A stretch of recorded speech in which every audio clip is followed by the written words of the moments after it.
Shalom jemaat Tuhan dan pendengar Bread Life yang setia. Tema saat ini adalah toleransi dan kasih Kristus. Sebagai manusia yang hidup di tengah-tengah dunia yang penuh keberagaman ini, setiap kita orang percaya mau tidak mau harus berjumpa dan berinteraksi dengan orang-orang yang tidak seiman. Dalam kehidupan bermasyarakat, suka atau tidak suka, orang Kristen hidup berdampingan dengan orang-orang dari berbagai agama dan kepercayaan. Dalam kondisi semacam ini, penting bagi orang Kristen untuk memikirkan bagaimana membangun relasinya dengan orang-orang kepercayaan lain dan tetap menghormati keyakinan mereka. Dalam kitab Yohanes pasal yang keempat pada ayat yang kelima sampai pada ayat yang kesembilan mencatat, dalam perjalanannya dari Yudea ke Galilea, Yesus harus melewati daerah Samaria. Maka sampailah ia ke sebuah kota di Samaria yang bernama Sikar. Ia duduk di pinggir sumur saat itu kira-kira pukul 12. Lalu berkata kepada seorang perempuan Samaria yang hendak menimba air, "Berilah aku minum." Maka kata perempuan Samaria itu kepada Yesus, "Masakan seorang Yahudi minta minum kepada orang Samaria?" Saat itu orang Yahudi tidak bergaul dengan orang Samaria. Bahkan orang Yahudi sangat membenci orang Samaria. Yesus memberi contoh yang baik mengenai bagaimana dengan kasih dapat hidup bertoleransi, membangun hubungan dan mengubah orang yang belum mengenal Yesus.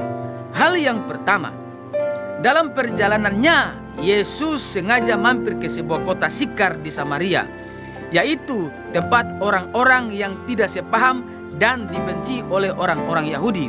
Kita bisa baca pada ayat yang kelima. Yesus mengajarkan kepada kita untuk hidup bertoleransi dengan semua orang, yaitu sikap untuk menghargai dan menghormati perbedaan. Toleransi tidaklah sama dengan kompromi, yaitu sikap menyetujui dan menerima apa yang mereka pahami sebagai kebenaran. Dasar dari sebuah toleransi yang tulus adalah kasih dan bukan karena kondisi atau situasi tertentu.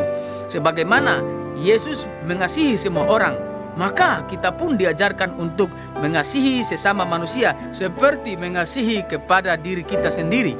Kita bisa baca pada Matius pasal yang ke-22 pada ayat yang ke-39. Itu hal yang pertama. Hal yang kedua, di kota Samaria tersebut, Yesus bahkan berbincang dengan seorang Samaria. Hal yang sangat ditentang oleh orang Yahudi saat itu. Yesus tidak hanya sekedar menghargai, menghormati, tetapi juga membangun hubungan dengan seorang perempuan Samaria sebagai sesama manusia. Membangun hubungan adalah proses interaksi antara dua pihak untuk mengenal satu sama lain. Yesus sendiri sudah tahu siapa perempuan ini, yang sudah mempunyai 5 suami dan yang ada sekarang bukanlah suaminya. Kita bisa bacakan pada ayat yang ke-18. Dengan toleransi kita membangun hubungan, yaitu kemauan untuk memahami orang lain. Tanpa toleransi kita tidak dapat membangun hubungan dengan siapapun juga. Itu hal yang kedua. Hal yang ketiga, hubungan yang baik dan memudahkan kita terbuka satu sama lain. Dalam ayat-ayat berikutnya, Yesus mulai memperkenalkan dirinya lebih mendalam. Yesus adalah sumber karunia Allah yang memberikan air kehidupan kepada setiap orang yang jiwanya haus mengenal Yesus. Kita bisa baca pada ayat yang ke-10. Yesus adalah Mesias yang disebut juga Kristus, ayat yang ke-26. Berarti dalam bertoleransi itulah Yesus memperkenalkan dirinya siapa. Kasih Kristus membuat kita dapat hidup bertoleransi kepada setiap orang. Dengan toleransi yang tulus kita mulai membangun hubungan dan membina relasi.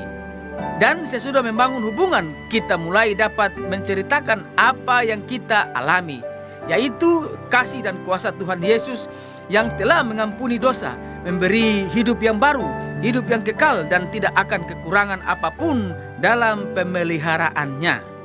Hal yang keempat, semua yang telah dilakukan Yesus tersebut di atas mampu mengubah perempuan tersebut dari seorang yang hidupnya memalukan karena memiliki banyak suami menjadi seorang saksi Kristus yang memuliakan Allah, Sang Juru Selamat. Karena perkataan perempuan itu, banyak orang Samaria di kota menjadi percaya kepada Yesus. Kita bisa baca pada ayat yang ke-39. Kita harus belajar menjadi saksi Kristus yang akan mengubah hidup seseorang untuk mengenal dan percaya kepada Yesus.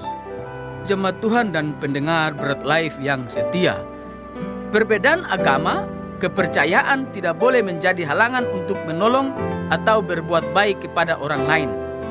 Itu adalah bukti kita hidup bertoleransi. Kasih Yesus menjadi dasar bagi kehidupan umat Kristiani hidup bertoleransi. Kasih Yesus dasar untuk kita membangun hubungan. Kasih Yesus yang kita alami dapat kita ceritakan ketika kita sudah memiliki hubungan yang baik. Kasih Yesus juga yang akan mengubah hati seseorang yang keras menjadi lembut dan berbalik menjadi percaya kepada Yesus sebagai Tuhan dan Juru Selamat. Selamat hidup bertoleransi. Salam sehat rohani dan jasmani. Tuhan Yesus memberkati. Amin.